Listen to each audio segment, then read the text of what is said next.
Hi, I greet this day with a love in my heart. Welcome to Indian Stock Mind Dynamics. Today the tip of the day is MF Technique Part 5, Mindfulness Technique. Today being 13th April 2019, why don't we make it worth living? Yes, we'll do that.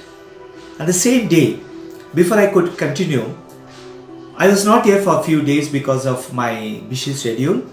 I was in Mysore for my program, Mangalore, and also in VIT in Vellore for a faculty development program.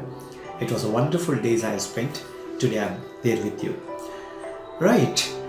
The mindfulness techniques which I wanted to tell you for the last 4 episodes and today's 5th episode.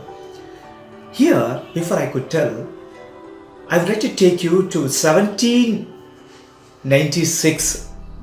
That's a year, 13th April. The first elephant from Bengal to United States of America sailed from Calcutta to New York. The first elephant.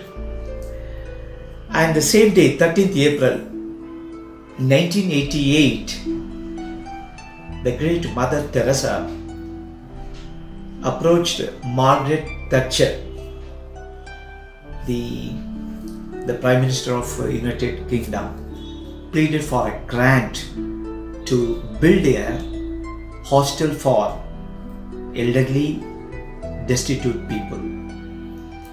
At the same time, today it's also considered to be Child's Massage Day, they say, and Scrabble, they say, and more importantly, today is a Plant Appreciation Day.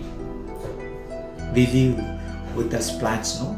We use spinach and edible oil from flower and so many things. And today is the National Plant Appreciation Day. Well, now coming to mindfulness technique, as I've been emphasizing, it is a scientific technique originated from Buddhism, based on Zen and Vipassana and Tibetan modality of meditation, and most importantly from our Vedic text and Vedic formation called Smrit or Smrita, and this has been practiced by ages. The mindfulness is nothing but a state of being qualitative to be remain in present. In psychological process, they mention live in present and conscious state of mind. And why do we have to obtain, why do we have to attain, why do we have to energize, why do we have to experience this?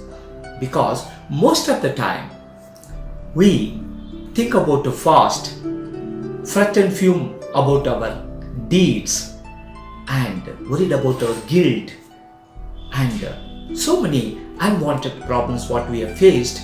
We are recalling it in our present state of mind, which is not correct. Lot of ailment based on this, particularly they call TMS, tension myocyte syndrome, happens because of the past worry we bring it to present. And also we worry about the future, the unborn future. So we fail to live in the present. So that is where the mindfulness techniques can be done through certain meditations and also systematic, tactful training, which has been happening throughout the world. In 1970s, George D. David, who had brought a book on this and spread this knowledge to Western, and it's very popular and being used in hypnotherapy for all good things to happen. Now, coming to mindfulness, the people who understood the mindfulness is always do something extra. Their performance was very great. It's appreciable. And whatever they do, it should be their core. It brings a valuable information to them. And it is appreciated by the world. And that is the reason I'm emphasizing on this subject. I'm very fascinated, in fact. See, even people who has got an inability. See, most of the time we say, we don't have proper children, they are not listening to us, I don't have a proper job, I don't have a good boss, I'm not living in a good environment, I'm not born in Japan. So many things which we worry, the one which we don't have. So that means we are focusing on what we don't have. And we are failed to recognize the quality and the blessings what we have. We fail to count our blessings. So this is how the life is being spent, and you are not living in the present. And also, the people who understood the mindfulness, they can even convert inability into ability. I'd like to tell you a story on this. It so happened during 1940s, when Second World War took place.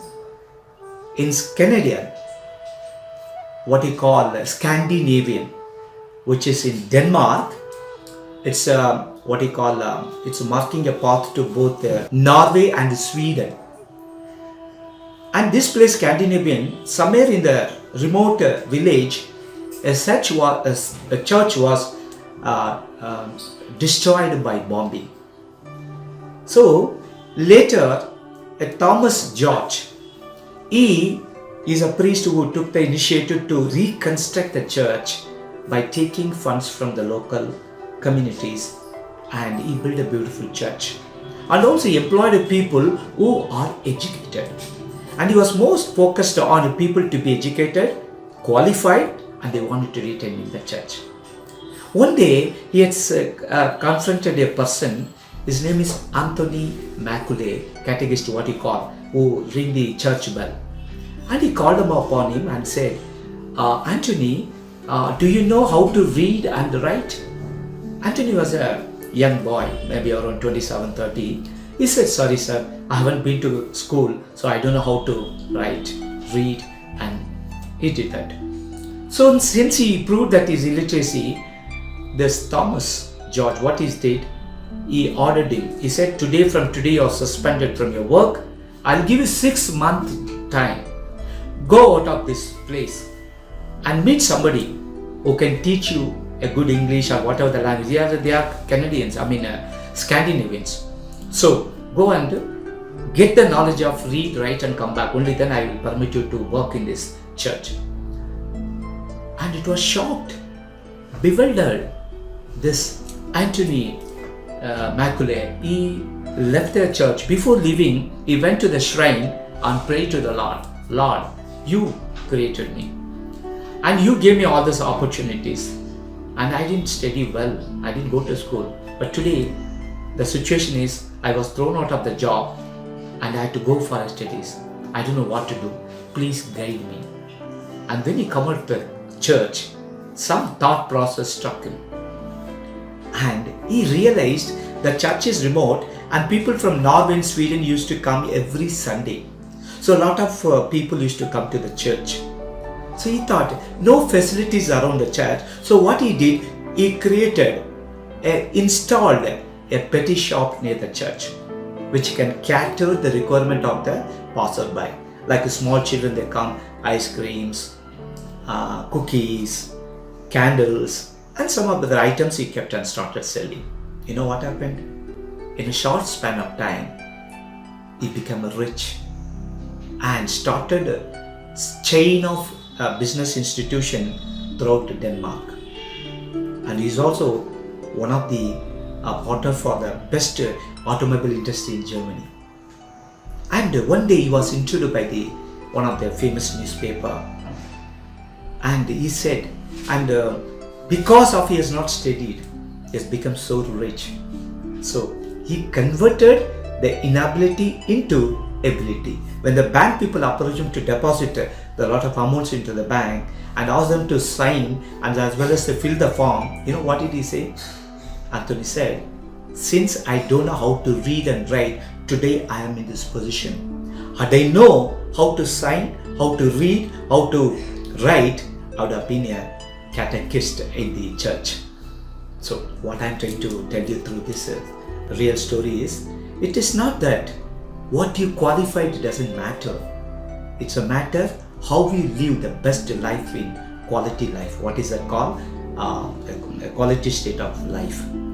So Every disability, every inability can be converted into ability only the people who can understand the mindfulness. Okay, today the technique is, for the last 4 days I'm giving you various breathing technique, all that you can watch it once again. But today I tell you, keep your hand on your heart the moment you get up from the bed and say to yourself, I love you. I say to myself, I love you, Krishna. The day has been presented to me. Let this day be a wonderful day for me and for others. I am here to talk something to you. Let that give you some hint, some clinch, some way of inspiration to you. That's what I believe. So make it as a habit to do something. So one of the mindful techniques is appreciation of your act, appreciation of whatever blessings you have. Don't think that one which you don't have.